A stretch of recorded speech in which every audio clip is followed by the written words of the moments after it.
Le cœur du garçon s'arrête, il ne respire plus. L'hôpital lance une réanimation d'urgence. Mais à cet instant précis, le médecin écrase le médicament de secours entre ses doigts. Et le temps se fige instantanément.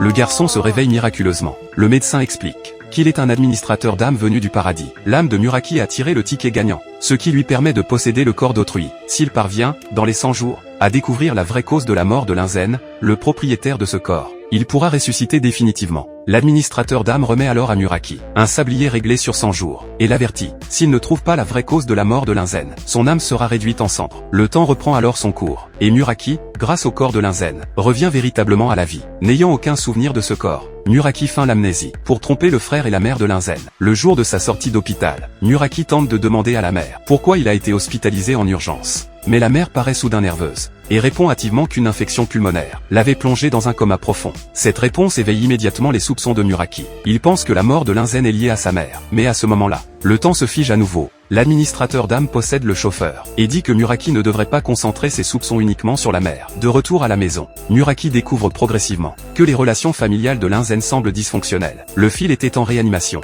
mais le père reste en voyage d'affaires, sans jamais venir le voir. Le frère semble également détester Linzen, affichant une expression de dégoût. Toutes ces anomalies amènent Muraki à soupçonner que toute la famille connaît la cause de la mort de Linzen. Profitant de l'absence de tous, il fouille la chambre du frère, et découvre effectivement que toutes les photos de Linzen ont été effacées. Dans un carnet de croquis, il trouve la lettre d'adieu de Linzen. Le frère surgit alors brusquement, et arrache le carnet, sans donner d'explication. Il l'enflamme avec la cuisinière à gaz, et le jette par la fenêtre. Muraki se précipite pour le récupérer, mais le carnet reste suspendu dans les airs. Le temps s'arrête à nouveau. L'administrateur d'âme possède une petite fille. Muraki affirme avec colère que le meurtrier est le frère de Linzen. Mais cette réponse est fausse. Il ne lui reste plus que 2 chances. Après le départ de l'administrateur, Muraki récupère le carnet de croquis, et découvre enfin dans la lettre d'adieu tout ce que Linzen a vécu avant sa mort.